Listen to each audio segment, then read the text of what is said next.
Hola a todos. El día de hoy quiero tratar con ustedes un tema sumamente importante conforme a la sentencia expedida por la Corte Interamericana de Derechos Humanos relacionada al caso Chaparro Álvarez y Lapuñigues versus el Estado ecuatoriano. Esta sentencia principalmente contiene temas sobre prisión preventiva o detención, ya como comúnmente se llama en toda Latinoamérica, y fue como consecuencia de un trámite iniciado ante la Corte Interamericana de Derechos Humanos, el cual data del 8 de septiembre del año 1998, expidiéndose la sentencia el 21 de noviembre del año 2007. En este caso, los denunciantes fueron Juan Carlos Chaparro Álvarez, de nacionalidad chilena, y Freddy Hernán Lapuñigues, de nacionalidad ecuatoriana. El estado demandado fue el estado ecuatoriano. ¿Cuáles fueron los hechos de este caso? Los hechos de este caso están evidenciados en que el ciudadano chileno Chaparro Álvarez era dueño de una fábrica llamada Publimat, en la cual se fabricaban hieleras para el transporte y exportación de distintos productos. El ciudadano ecuatoriano Lapuñigues era el gerente de esta fábrica. Es el caso que el 14 de noviembre del año 97 se montó un operativo, el cual se llamaba Operativo Rivera, ¿no? Donde se había advertido pues que ya varias personas estaban involucradas en el tráfico ilegal de estupefacientes, y se sabía de una noticia en la cual una empresa de pescados, Mariscos Oriana Maror, se iban a transportar unos cuantos kilos de droga.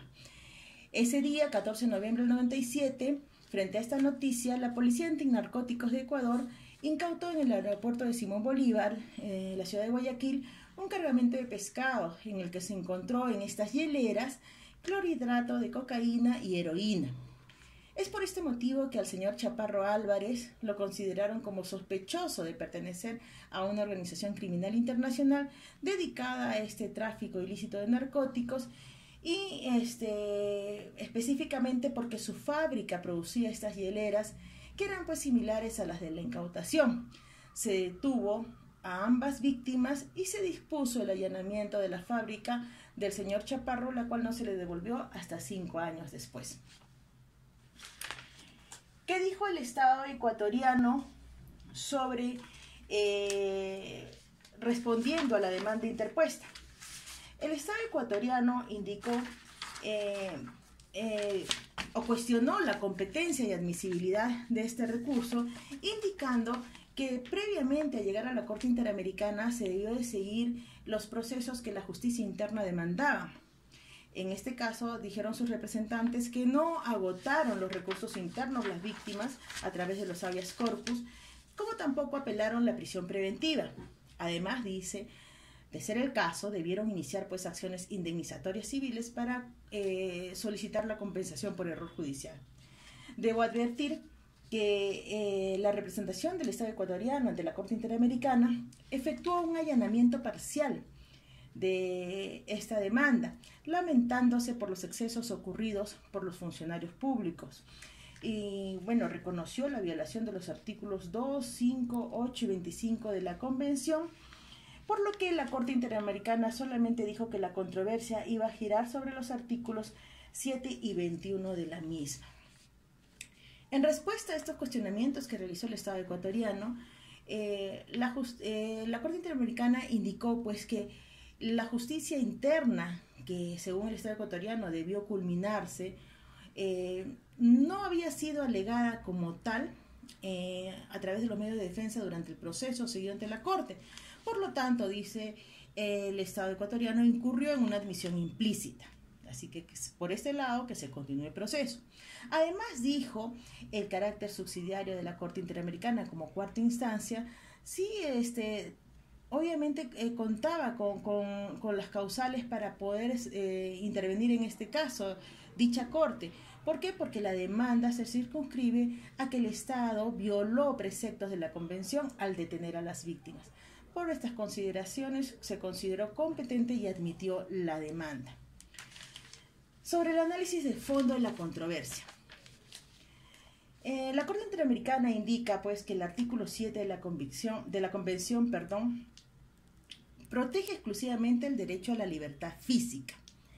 Entonces dice, además de proteger a la libertad, también está como un derecho la seguridad de la persona. Esta seguridad que debe entenderse como la protección contra toda interferencia ilegal o arbitraria de la libertad física. Indica la Corte pues que la libertad es la regla, ¿no? Todos somos libres, todos podemos, tenemos esa libertad ambulatoria, esa libertad física, la cual llama la Convención y así lo reconoce la Corte Interamericana, e indica que la excepción a esta regla pues es la privación de la libertad. Y sí, ¿es posible esta excepción? Claro que sí, dice. Pero esta excepción, para que sea posible, para que sea aceptada, dice, debe ser dada a través de leyes, a través de normas, por un Estado democrático. Y no solo eso, sino que también debe de contener clara y explícitamente el principio de tipicidad. Esto es que las causas y condiciones para la privación de la libertad deben estar contenidas en esta norma. Ahora, entrando al caso en sí, empieza a analizar la sentencia sobre la detención de Chaparro Álvarez. ¿Y qué dice sobre el particular? Si fue ilegal o no fue ilegal esta detención en su contra. La Corte Interamericana dice, la orden de detención fue emitida por jueza competente. Es correcto, eso es cierto. Ahora, también indica, el Estado no probó que las autoridades informaron a las víctimas los motivos y razones de su detención. Y eso viola, pues, el artículo 7.4 de la Convención.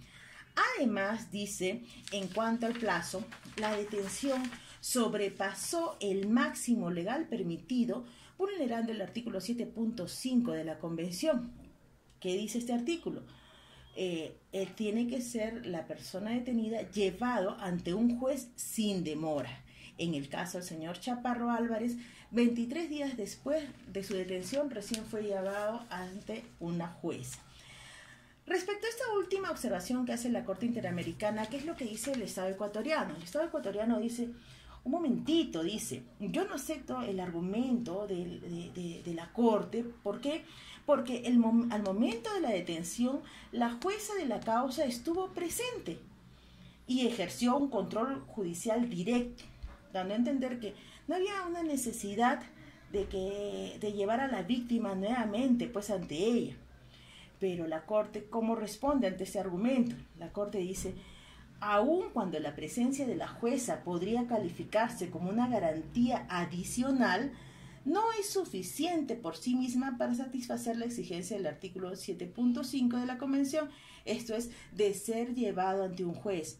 ¿Por qué? Dice, porque la autoridad judicial debe oír personalmente al detenido y valorar todas las explicaciones que éste le proporciona para decidir pues, sobre su liberación o no. En cuanto a la detención del señor Lapo Iñiguez, la Corte Interamericana, mucho más concreta, indica pues lo siguiente: la orden de detención a este señor fue ilegal desde un inicio, o sea, no necesitó de mayor análisis. Dice, ¿por qué? Dice, porque la boleta de internamiento de Lapo Iñiguez fue de fecha 15 de noviembre del año 97. Aquí quisiera hacer un paréntesis. El señor Iñiguez, como hemos indicado, era el gerente de la fábrica del señor Chaparro Álvarez. Luego de la detención del señor Chaparro Álvarez, se va a realizar el allanamiento en la fábrica del señor, de este último señor, y ahí se encontraba el señor Lapo Iñiguez. Entonces, junto con él, 13 trabajadores más fueron detenidos. Como les estaba indicando, la boleta de internamiento tuvo como fecha 15 de noviembre del año 97. Ese mismo día se le detuvo. Sin embargo, la orden de detención, la suscrita por la jueza, fue del 18 de noviembre del año 97. Es decir, 3 días después de la detención. Por tanto, es obvia la violación que se hace a los artículos antes mencionados y obvia la violación también a la libertad de este señor, ¿no? Por tanto, también dice la Corte Interamericana, es innecesario pronunciarme sobre el plazo. Como segundo punto de fondo, la Corte Interamericana procede a analizar la arbitrariedad en las detenciones. Si es que hubo o no hubo arbitrariedad en las detenciones al momento de dictarle la privación de la libertad de ambas personas. La Corte Interamericana dice, ya están los parámetros establecidos para que sea una detención no arbitraria, sino justa, dice, en el artículo 7.3 de la Convención. Dice, las medidas como la detención no solo deben estar en la ley, no solamente deben ser legales, sino también deben respetar ciertos requisitos. ¿Cuáles son estos requisitos? Dice la Corte. Los requisitos son que sean compatibles con la Convención, o sea, esto es asegurar que el acusado no impedirá el desarrollo del proceso ni eludirá a la justicia, y la medida debe ser idónea con el fin perseguido. Además, debe ser necesaria, ¿no? No puede existir una medida menos gravosa que logre dicho fin, de lo contrario, que se opte por esta medida menos gravosa. Además, indica esta detención debe de contar con indicios suficientes y razonables que la persona sometida al proceso participó en el ilícito investigado, y la sospecha debe ser pues una sospecha fundada, no puede ser una mera sospecha. Los hechos deben ser específicos, no conjeturas o intuiciones. Es más, textualmente la Corte Interamericana dice, no se detiene para luego investigar. Estos presupuestos también están establecidos, y hacemos un parangón con la doctrina jurisprudencial peruana, tanto en ella como también en la ley. Ahora, analizando el caso en concreto, la Corte Interamericana indica que en el caso del señor Chaparro Álvarez hubo una falta de la debida motivación. ¿Y por qué hubo una falta de debida motivación en este caso? Porque la fundamentación no fue suficiente. La jueza no fundamentó las razones por las cuales su prisión preventiva era indispensable para garantizar la inmediación, o sea, la presencia de este señor, o permitir el desarrollo del proceso. No dio ninguna justificación sobre el particular. Además, señala que no fueron tomados en cuenta los argumentos de la parte, y el conjunto de pruebas tampoco fue analizado como correspondía, o sea, de manera rigurosa. Además, esta falta de motivación trajo como consecuencia que la defensa pues no pueda esgrimir no pueda conocer en principio las razones de la privación de la libertad, y además no puede esgrimir pues nuevas pruebas o argumentos con el fin de lograr su liberación. Obviamente, el no tener las razones suficientes dificultaba esta presentación, y hasta incluso también dificultó el hecho de impugnar de una mejor manera. Estas dos últimas observaciones fueron también tomadas por la Corte Interamericana para el caso de Lapo Íñiguez. Allí, además, como fundamentación suficiente, se agregó que no constaba una descripción siquiera somera de las circunstancias de tiempo, modo y lugar en el que cometió el delito, ni los elementos de la imputación. En otras palabras, ni siquiera se señaló el sustento fáctico de tal detención. Ahora bien, analiza también la Corte Interamericana los recursos para controvertir la privación de la libertad de los detenidos que estaban establecidos en la justicia ecuatoriana en aquel momento. Indica la Corte Interamericana que en efecto existía el habeas corpus constitucional, señalado en el artículo 28 de la Constitución. ¿Y cuál era el procedimiento para interponer este habeas corpus constitucional? Dice, se interpone ante el alcalde, y si el alcalde lo deniega, se recurre ante él y lo eleva al Tribunal Constitucional.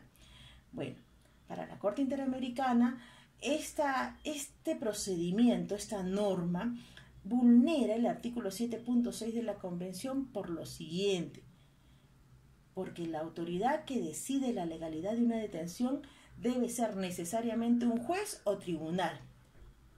El alcalde es una autoridad, pero es parte de la administración. No es ni juez ni tampoco integra pues un tribunal de justicia.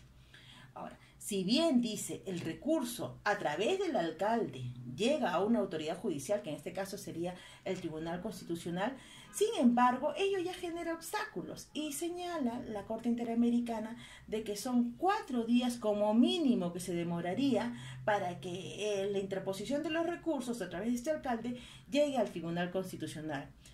En el caso concreto, Lapo Ñíguez fue quien interpuso este recurso y el cual le fue denegado. Por lo tanto, también considera la vulneración de su derecho a la libertad personal consagrado en el artículo 7.1 de la Convención. Ahora, en cuanto al habeas corpus legal o amparo de la libertad, este procedimiento está contenido en el artículo 458 del Código de Procedimiento Penal del Ecuador.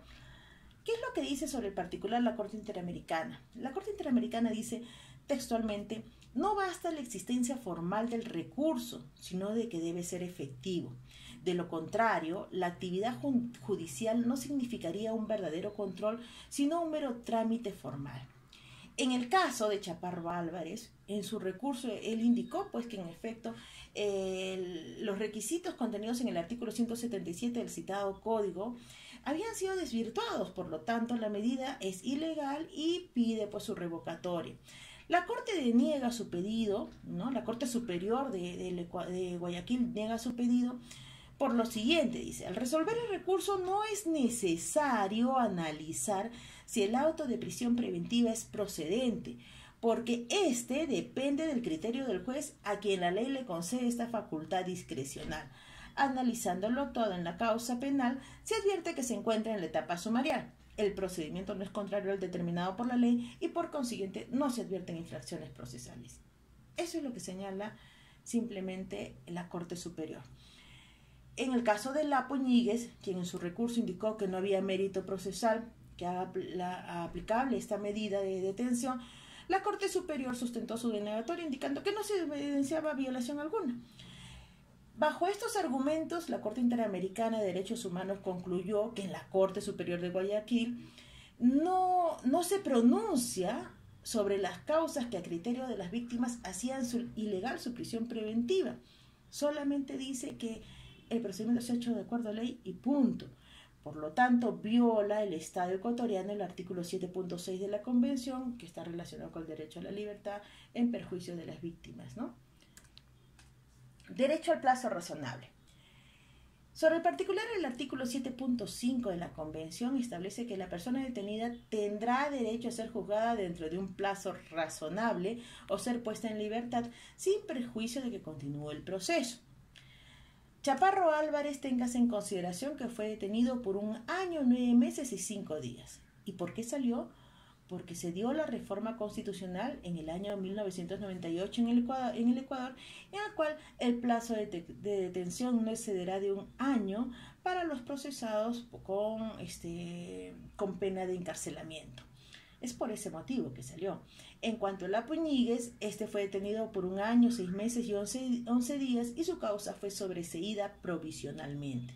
La Corte Interamericana, pese a lo antes señalado, consideró que no era necesario ya pronunciarse sobre este extremo del plazo razonable porque la detención simple y llanamente fue arbitraria. ¿Qué otros derechos se vulneraron por el Estado ecuatoriano en el presente caso?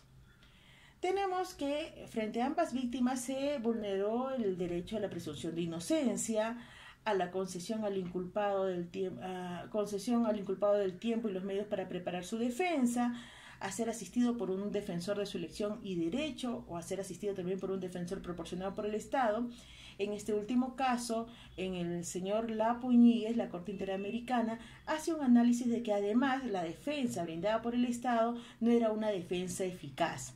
También se vulneró el derecho al plazo razonable del proceso penal, toda vez que este proceso penal duró 8 años, 3 meses y 7 días. Se vulneró el derecho a una información sobre la asistencia consular. En este caso, el señor Chaparro Álvarez, por ser un ciudadano chileno, se le debió de notificar al consulado, lo cual no se realizó. También se violó el derecho a la integridad personal. Asimismo, se vulneró el derecho a la propiedad privada. En cuanto al señor Chaparro Álvarez, con relación a este derecho, la Corte Interamericana indicó que se debía hacer un pago porque se había advertido arbitrariedad en la incautación de los bienes. Recuérdese que a él se le allanó su fábrica, la cual le fue entregada 5 días después. Además también hubieron incautaciones sobre su casa, ¿sí? Hubo irregularidades en la restitución de los bienes y una mala administración de los mismos. En el mismo sentido, también a Lapo Íñiguez se vulneró este derecho de propiedad privada con relación a la ilegal aprehensión y depósito de su automóvil. Esta sentencia de la Corte Interamericana tiene obviamente las reparaciones a las cuales está sometiendo al Estado ecuatoriano, principalmente son las siguientes. El Estado ecuatoriano queda obligado a eliminar inmediatamente el nombre de las víctimas de los registros públicos en los que aparecen con antecedentes penales. Se debe hacer pública la sentencia en un plazo de 6 meses.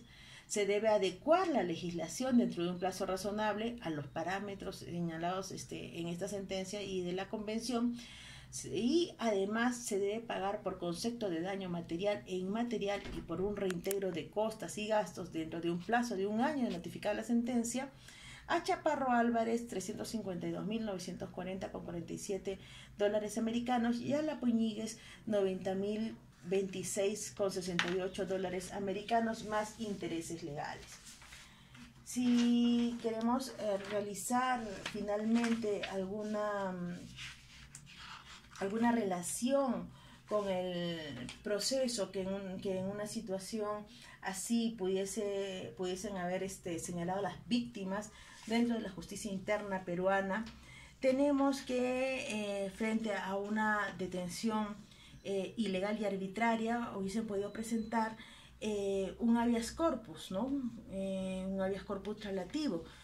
¿Por qué? Porque se advierte vulneración al debido proceso en el auto cuyo fallo, pues, cuya decisión priva de la libertad a los recurrentes, ¿no? Frente a la indebida motivación y un debido proceso. Muchas gracias.